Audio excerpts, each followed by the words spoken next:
Hello. So today is 2 weeks since I gave birth to Ella Louise. And yesterday I did a video sort of recapping how the birth went. And I thought I would do the same in English. So, yeah, the idea is just to kind of share my experience, and if I can help out other future mamas or anybody really who's interested in knowing a little bit more about the differences I think you face as a first time mom versus a second time mom, and how to maybe feel a little bit more confident in what your body can do and in the rhythm and harmony and physiology of our amazing bodies that are able to not only grow tiny humans but also birth them. So I wanted to start first talking about Edward's birth, which was almost 2 years ago. And basically, in the 38th week, I had a tear in the amniotic sac that I didn't really realize was a tear. I had like water, that fluid coming out every once in a while, but not enough to be like, whoa, that was my water breaking. And so really, like, we spent the entire day out and about. This was a Saturday at like 7 in the morning was the first time that I noticed something come out, but I also was like, well, it could be like discharge or other things. I was already wearing like pads towards the end of the pregnancy. So anyways, that was at like 7 in the morning, and it wasn't until 11 at night when we were having dinner that I said, okay, this is weird, like it's happening. It just feels like it's too much water, like not enough to be a water breaking, but too much for it to just be a normal thing. So we called the hospital and they were like, come in. We came in, and indeed I had broken my water, even though it was a small tear. So basically what they told me to do was wait and see if the contractions happen on their own. And if they didn't, then we would have to think about inducing the birth. And now this happens to like 10% of women, where your waters break before having regular contractions. It wasn't that I wasn't having contractions, they just weren't regular. And out of those 10% of women, 95% do start the regular contractions on their own. So I was like part of that 5% that did not start the regular contractions. And we waited about almost 35 hours, which is more than you should normally wait underneath the protocol of the hospitals, which is like, can be anywhere between 18 and 24 hours. There's a risk of infection. Okay. So I was a first time mom, had done a bunch of research, but nothing about like inducing and nothing about water breaking before having contractions. Didn't occur to me. Didn't even know about it. Okay. So basically from there, what happened was I had to sign to induce, and they started the induction with a prostaglandin called Propes at like 3 in the afternoon. This was Saturday. So, excuse me, this was Sunday. We went in Sunday morning, like around midnight. So this was Sunday day around 3 in the afternoon. And then the contractions didn't really start getting regular until 10 p.m. or so. And they were horrible. They were contractions that were brought on by chemicals, trying to mimic what my contractions would be, but not releasing the endorphins that your body normally does when you have contractions. So they were extremely painful. There was no time between them, because they're like super intense. So it was a terrible pain. It was, I'd already been awake for a really long time counting contractions. I was super tired. They didn't let me eat, et cetera, et cetera. And then the whole cascade of interventions happened. So we started with the walking epidural after the Propes, obviously. And the walking epidural basically left my legs numb, and the pain I still felt. So that didn't work. We tried the epidural. I was still having terrible sacrum pain. So then from there, it was like the oxytocin, the synthetic oxytocin.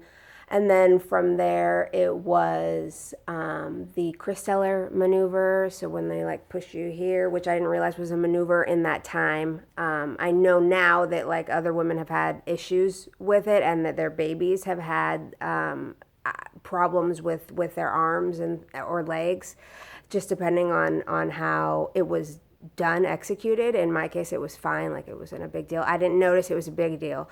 It wasn't until after that I realized that was another intervention. And then Edward came out finally with forceps and episiotomy and tear. So it was like a birth that I didn't control very much. And that was like the opposite of what I had imagined it would be, because I'm a dancer. I use my body. I couldn't wait to use my rhythm and all of that to do this process with my baby and with my body, not with all of these other chemicals. But when he did come out, APGAR score, perfect. He was great. There was never any fetal distress. It was a long time. Like, it was from Saturday morning, and he didn't come out until Monday at almost noon. So it was really intense. But when he came out, right here on my chest, started nursing immediately. All of the post-birth was ideal in that sense when it came to him. Of course, I had to go back into the hospital 2 or 3 times per week to have them check on my stitches.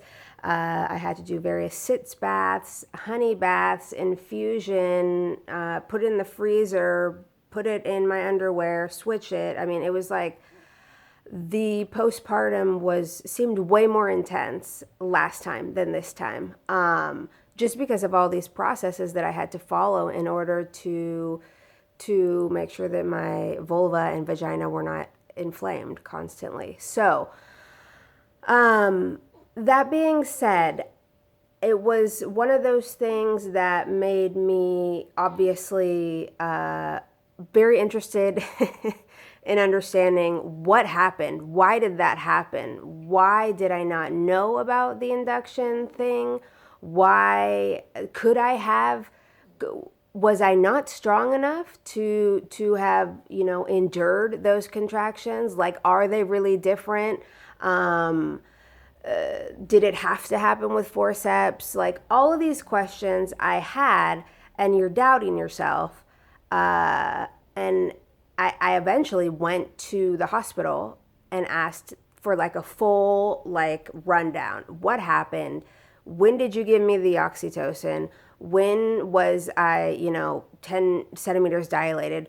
Why didn't I see the placenta? Like, all of these things, because it all happened, it didn't happen fast, but it all happened out of my control-ish, that I needed to understand. I needed answers for all of these things. So I had written like a list of all the questions that I had, and they answered them. It was fine, and basically said that my baby was really big.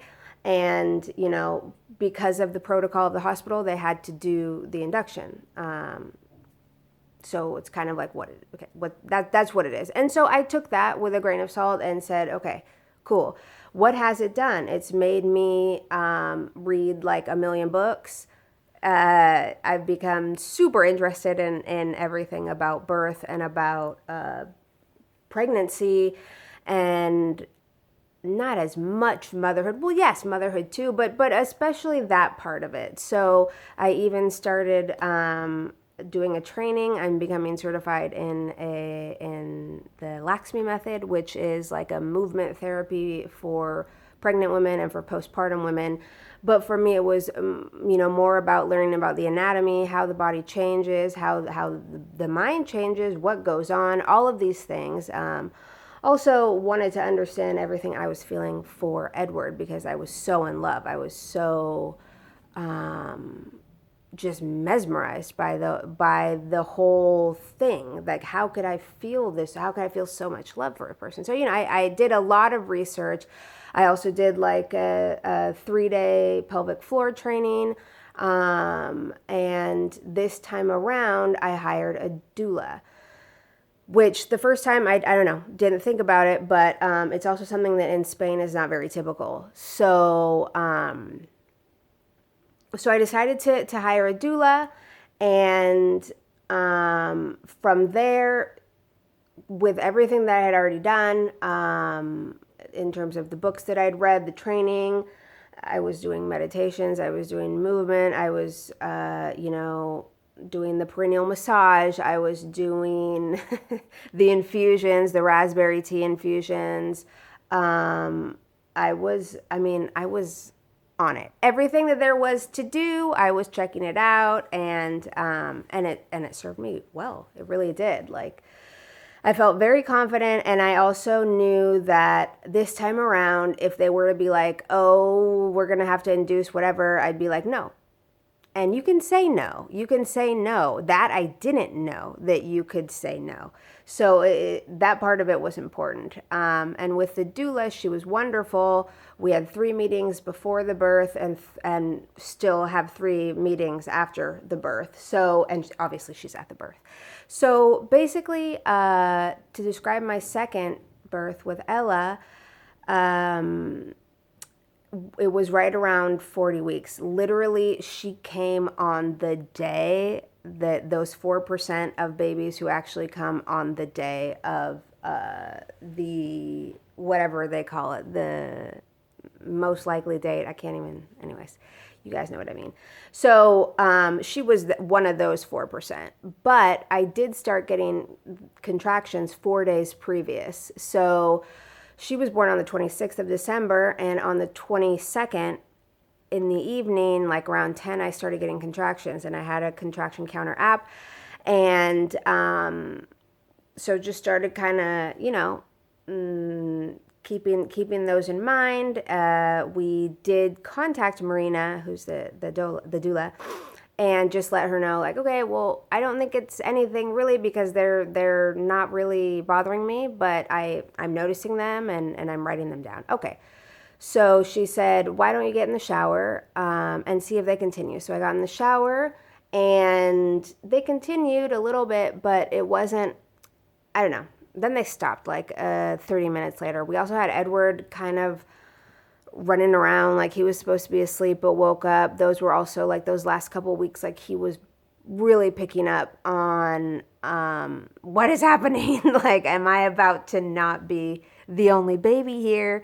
And you know how intuitive kids are, like they just pick up on everything. So he was here, and that also, the doula said, could affect a little bit, take you off your center. So she was like, okay, this is what I want you to do. And this is already like 1:30 in the morning, I think. She's like, I want you to get on the Pilates ball, and just close your eyes and try to visualize a relaxing place, and just stay there for a while. So I did, but then like Edward would come in crying, and so that didn't last long. But anyways, the following day, which was Monday, the 23rd, it happened again. So around 10, I started getting the contractions, and I thought, okay, well, they don't bother me much. I don't know what this means, but it's the second day. Like, I'm doubting that anything's going to happen from this. It's my body just warming up, just getting things going.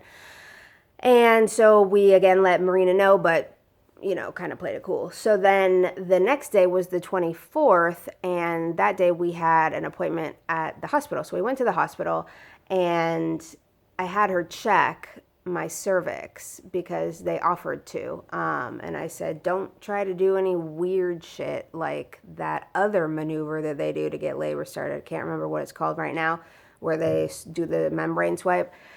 Anyways, I was like, just check if where I'm at. And I was already 2 centimeters dilated. So that was like, whoa, because those 2 centimeters the first time around were the worst ever. Like, that was the worst, that sort of pain that I can remember. And that left me feeling like super empowered. And she was like, okay, hey, homework, have sex, climb stairs, and walk. And like I was with sciatic nerve pain and lumbar pain. Walking wasn't like a huge thing for me at this point. Didn't happen last time around, but this time around it did. And so we thought, okay, well, we'll see what we can do. And she said, also, if you guys do come in next week, and I don't think it's going to happen, but if you do, I'm going to insist that you induce. And I was like, are you fucking crazy? So we were like, okay, well, if you do that, then we're going to say no. And she's like, oh, that's fine. You can say no. And then you just come in every 24 hours and we check on you. Okay. But of course, if you are a first-time mom, that can scare the hell out of you. And you're like, oh my God, I don't want anything to happen to my baby. Okay, let's take him out. So, anyways, we go home and the 24th is Christmas Eve. So we went to David's parents and we're only there for, I don't know, an hour. And I was like, okay, I'm having contractions. I'm uncomfortable. Let's go home. I have to go home. We went home. The contractions continued a little bit, but not enough. Christmas, at 9 in the morning, I started having contractions. So this time they came in the morning, which was different. So I thought, and they were there from like 9 to 1. And I was tired. I tried to take like a nap. And then Edward went with his grandparents to the Christmas lunch. And David and I stayed here. I needed to be in my pajamas with the ball, able to do what I needed to do. So we had lunch, took a shower, we had our romantic encounter, then we took a walk, we came home, and went to bed early, like around 11. And it was then at, 2 in the morning, 2:15 in the morning, that the contractions woke me up. And they were a little bit more intense than the other days. So I just was kind of walking around, sitting on the ball, counting them. And like an hour and a half passed and they were still happening. So I was like, okay, I'll wake David up now. So I woke up David. David came out and was obviously kind of excited. He was like, you seem different. I'm going to call Marina. So he calls her and she's like, okay, I'm coming now. And I was like, no, don't come yet. Like, I don't know. This is the 4th day that it's happened. Like, who knows if it's actually going to turn into anything and you're 30 minutes away. She's like, no, I'm coming. Okay. So she comes and in the meantime, David has like, we have the Christmas tree lights on. It's dark. He's put candles up. I told him that I wanted to listen to this bird music that he has, which is like nightingales doing their thing, and I love it. It's relaxing. So he puts that on. Nice vibe. She arrives at 4:30. The contractions are like there, but have kind of like gotten less regular. And so she says, okay, you need to get on the couch.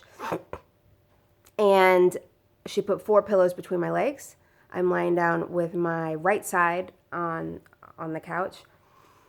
And contractions start coming that are the same, that are not like I don't know, the same length of time, the same feeling of like a wave. So they're happening every 15 minutes, manageable. She's like, just rest. And then, Edward has already woken up. He's come in and done his part. And then we were able to get him to go back to sleep, while I'm, resting on the couch, having these contractions come, breathing them out. I was breathing them in and out. And then she was like, okay, let's try to have you turn over to your left side. So I turned to my left side, same thing, but she puts the silks in the couch. So she has the silks in the couch and I'm pulling the silks with the contractions. And it's great. And she comes over and has like a fan with the fragrance of ylang ylang and is like doing this. And I'm like, wow, I have the bird sounds in the background. It's just like, I'm in heaven. This is paradise. Checking on the baby. And from there, she was like, okay, this is good. We've got a good rhythm. They were like now happening every 10, 11 minutes. And she was like, I want to give you an infusion that she puts together, like with, I don't know, cinnamon and I don't know what else was in it, but it's an infusion to kind of get things going. So I drink the infusion, and then mind you, my poor bladder is being just crushed by my uterus. So I'm having to go to the bathroom every 3 or 4 minutes. And every time I have to go to the bathroom, they're like these super intense contractions. And she's like, but they're ineffective. So try to go as fast as you can to the bathroom and come back. What we need is that you're staying in the same position, and that they are the same type of contractions and the same regular contractions, so that they can be effective. Because I have a very sensitive uterus, and it reacts really easily. So then she said she put actually some of the same silks against this door here, and then pillows on the floor. And so I was pulling down every time that I had a contraction. And by then I needed to vocalize. So I was like, ah, and they would ah with me. It was great. We were there for a while. And then she suggested to try the shower. So we go into the shower. David has, is like spraying the shower hot water against my lower back, which was great. I'm having regular contractions. We keep going. And then I don't know how much longer we were there before she came back and said, okay, I think it's time to go to the hospital because the contractions were close enough together. And now I'm like really just in the zone. Like I could have been thinking, basically before this birth, I was very much like, am I going to be able to turn off my brain? Because that's what I need to do. And that is the only thing I see as a sort of obstacle. And it wasn't. Like I was super in the zone. And the contractions, they do help you get into the zone because you can't really focus on anything else but them when they're happening. So I wasn't like, how dilated am I? Is the baby going to come out today? I mean, all of these questions, like I just didn't have them. I was surfing the waves. Like really, I was surfing. And that's what Marina said, actually. We were all surfing. So okay, we get out, like I'm trying to put on my clothes between like contractions every 2 minutes. The suitcases were already ready to go. And Edward had been picked up by his grandparents at 8 a.m. Perfect. So we are trying to get me dressed and out the door, which took its time just because of the contractions. I remember we were in the hallway about to take the elevator, and I had a contraction and was thinking, oops, whatever, the neighbors are going to hear it. It's all good. What are they going to say? I'm bringing life into this world. So the taxi was waiting for us. The hospital's just like 5 minutes away, not even. So we get there, and it's about 9:30. And I also had like another sort of worry that I would be blocked once I got to the hospital. So this idea of the transition, I needed the transition to be like super smooth. I was great at home. Home was wonderful. Like I want to keep that, and I don't want to be weirded out by hospital stuff. And the truth is that I came in, there was hardly anybody in the waiting room. It was great. I had a couple contractions there, but it was, hey, what you gonna do? So I have to go into urgencias. I don't know what we call that in English. And she checked on me. I was 7 centimeters dilated. She had to put in the IV and the monitors, and throughout, contractions every 2 minutes. But we were like pumped up by the 7 centimeters thing, and she was like, okay, you need to get into the birthing room, because if you keep staying here with the contractions, it's you're not going to have the baby here. We want you to get into the birth room. So we make our way into the birth room, and there's like, it's a birthing room for natural births. So you have like your birthing stool, you have the silks, you have the jacuzzi, the bath, whatever. I asked for like we had some almonds and some Aquarius and a little bit of chocolate that I asked for, because the last time I remember that I was not able to eat anything. And I was like, okay, no, this time around I need a little something, because that little something might come real in handy during the expulsion phase. So I had a little bit of that and was trying different positions. So it was like really intense at this point. And I was trying like squatted again with the silks not working.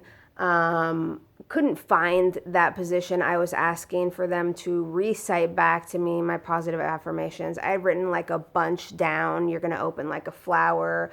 Your pelvis is apt and flexible and mobile and whatever. The ones that I needed at that time were like, okay, you need to surrender to the contractions, let the contractions absorb you. The contractions are you. They're the power of your body. This isn't an outside force or an outside pain. This is your body. This is your birth. You are birth, right? So that was really helpful.